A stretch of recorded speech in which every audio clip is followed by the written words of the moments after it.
Natuwa naman ang ilang artista na minsang nabiktima ng cyberbullying sa pagsasabatas ng anti-cybercrime law. Nakatutok si Pia Arcangel.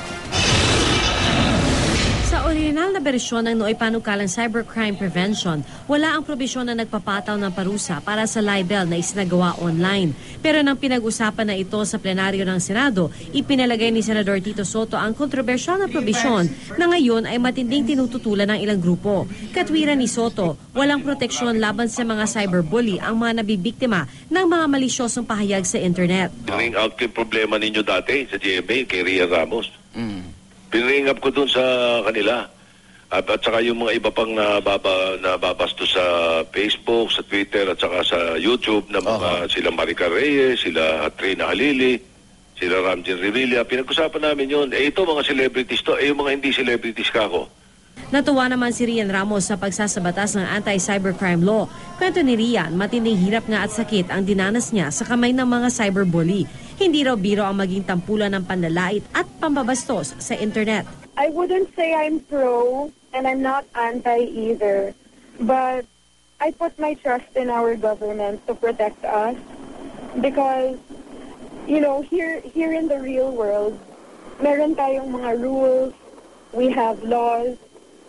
But once we get online, all of a sudden, wala nang mga laws. Pabor din sa cybercrime prevention law si Sharon Cuneta na naging tampulan din ng paninira sa Twitter. Sabi niya sinusuportahan niya ang freedom of speech pero dapat lagi nitong kaakibat ang pagiging responsable. May mga iba raw kasi na itinatago ang kanilang pagkakakilanlan kaya lang tumatapang. Tama lang daw na parusahan ang mga naninirang puri. Sa ilalim ng batas, maaari ng patawan ng parusa ang mga magkakasala ng libel sa internet. Ang kaso ay itinaas ang parusa nito sa 6 hanggang 12 taong pagkakakulong. Kumpara sa isinasaad na parusa para sa libel ng Revised Penal Code na 6 na buwan hanggang 6 na taong pagkakakulong. Kaya kahit nakaranas rin ng pambabastos sa Twitter ang aktres at miyembro ng Black and White Movement na si Lia Navarro at naniniwala siyang kailangan ng proteksyon laban sa mga cyberbully, nangangamba siyang sumobra ang mga kasalukuyang probisyon patungkol sa libel. I think the IRR would be a very interesting process to be part of.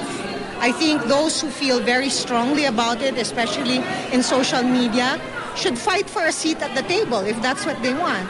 Pia Arcangel, Nakatutok, 24 Oras.